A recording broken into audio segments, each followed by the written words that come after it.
WhatsApp people, कैसे हैं आप सब? ठीक ठाक हैं? It's me Hamzain, you are watching HD reacts. Welcome back to the channel. उम्मीद करता हूँ अच्छे होंगे, खैर खैरियत से होंगे, एंजॉय कर रहे होंगे। और हम आज देखने वाले हैं कारगिल में खड़े होके LOC पर प्राइम मिनिस्टर नरेंद्र मोदी ने कुछ बोला है, जिसको इस तरह से टाइटल दिया गया है कि LOC पर खड़े होकर मोदी की लास्ट वार्निंग।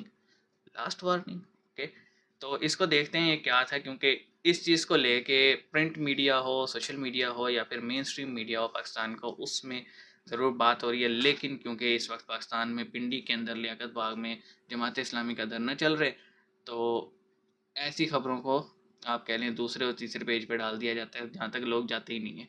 तो शुरू करते हैं, क्या थी डिटेल पता लग जाएगी वीडियो में। 3 2 1 एंड नमस्ते दोस्तों, जय हिंद। हिंदुस्तान स्पेशल में आपका स्वागत है। दोस्तों, करगिल विजय दिवस के मौके पर द्रास पहुंचे प्रधानमंत्री नरेंद्र मोदी ने पाकिस्तान को जमकर घेरा। उन्होंने कहा कि भारत की शांति की कोशिशों का जवाब पाकिस्तान ने अविश्वास से दिया। उन्होंने करगिल युद्ध के दौरान शहीद हुए वीरों को भी याद किया। उन्होंने शिंकुनला टनल का भी उद्घाटन किया। शुक्रवार को प्राइम मिनिस्टर मोदी ने कहा कि सत्य के सामने आतंकवाद की हार हुई थी। उन्होंने कहा भारत उस समय शांति के लिए प्रयास कर रहा था। बदले ओके। में पाकिस्तान ने एक बार हाँ, फिर वो वाजपेयी अपना साहब आए हुए थे। अविश्वासी चेहरा दिखाया, लेकिन सत्य के सामने असत्य और आतंक की हार हुई। साथ ही पाकिस्तान ने अतीत में जितने भी गलत प्रयास किए उसे मुंह की खानी पड़ी है। उन्होंने कहा लेकिन पाकिस्तान ने अपने इतिहास से कुछ नहीं सीखा। वो आतंकवाद के सहारे, प्रॉक्सी वॉर के सहारे अपने आप को प्रासंगिक बनाए रखने का प्रयास कर रहा है। इस दौरान उन्होंने आतंकवाद को भी चुनौती दी। प्राइम मिनिस्टर मोदी ने कहा, आज जब मैं उस जगह से बोल रहा हूं, यहां आतंक के आकाओं को मेरी आवाज सीधे सुनाई पड़ रही है। कारगिल मेमोरियल डे पर इंडिया के प्राइम मिनिस्टर नरेंद्र मोदी साहब ने पाकिस्तान के लिए एक बड़ी ही सख्त धमकी भेजी है, पाकिस्तान को वार्न किया है। और जिन अल्फाज में पाकिस्तान को वार्निंग दी गई है इंडिया के प्राइम मिनिस्टर नरेंद्र मोदी साहब की तरफ से, वो मैं आपको उन्हीं की आवाज़ में सुनवाऊंगी और उन्हीं के आवाज़ में, उन्हीं के अल्फाज में बताऊंगी भी। और सिर्फ यही नहीं, जैसा मैंने कहा कि आप अपनी सीट बेल्ट्स बांध लीजिए ज़रा। आज हम बात करेंगे कारगिल वॉर पर। बहुत सी बातें की जाती हैं, शरफ ने शुरू सबसे किया था। ज़्यादा बड़ी बात जो की जाती है, जो कि पाकिस्तान की अपनी अथॉरिटीज़ करती हैं, और वो ये कहती हैं कि ये जनरल मुशर्रफ का पाकिस्तान का एक बिगेस्ट ब्लंडर था कारगिल वॉर।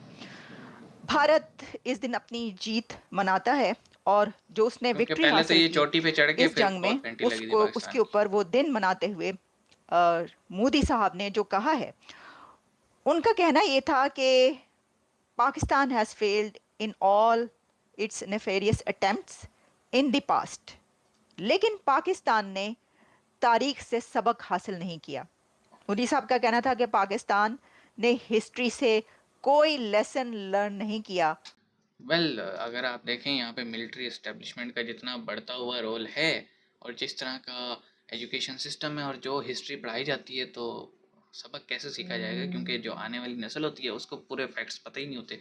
वो वही कहानी सुन सुन के बड़ा हुआ होता है और वही जज्बा और ये वो फलाना।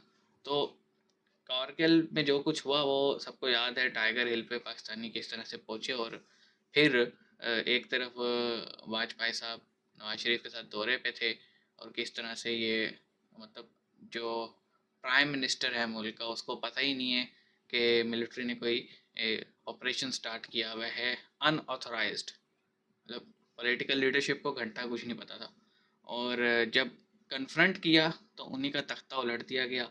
और हमारी सुप्रीम कोर्ट माशाल्लाह उसने इस चीज़ को प्रोटेक्ट किया था, तख्ता उलटने को। और इमरजेंसी और PCO जजेस लगाए गए थे, सबके सामने है वो। लेकिन वही बात है ना, इन फैक्ट्स में कोई जाता नहीं है। जो जाता है वो बेचारा फिर आवाज़ सवाल उठाते, सवाल उठाने वाले के साथ फिर क्या होता है वो सारों को पता है पाकिस्तान में। तो ये कहना कि सबक नहीं सीखा, सबक तो तब सीखेगा ना जब फैक्ट्स और डिटेल्स आवाम के सामने होंगी। आवाम को वही चूरन पढ़ाया जाता है और बेचारे मान भी जाते हैं, क्या करें। बहरहाल कारगिल डे था जी, सबको पता है पाकिस्तान के साथ क्या हुआ था। इवन के वो मैं एक क्लिप देख रहा था जिसमें पाकिस्तानी सोल्जर्स की जो लाशें थी, वो इंडियन आर्मी के जो मुस्लिम सोल्जर्स थे वो जनाजा पढ़ा के दफना रहे थे। तो ये सीन था। बहरहाल कमेंट सेक्शन में बताइएगा आप आपको इससे रिलेटेड क्या क्या पता है। मिलेंगे, अपना ख्याल रखिएगा। सी यू गाइस।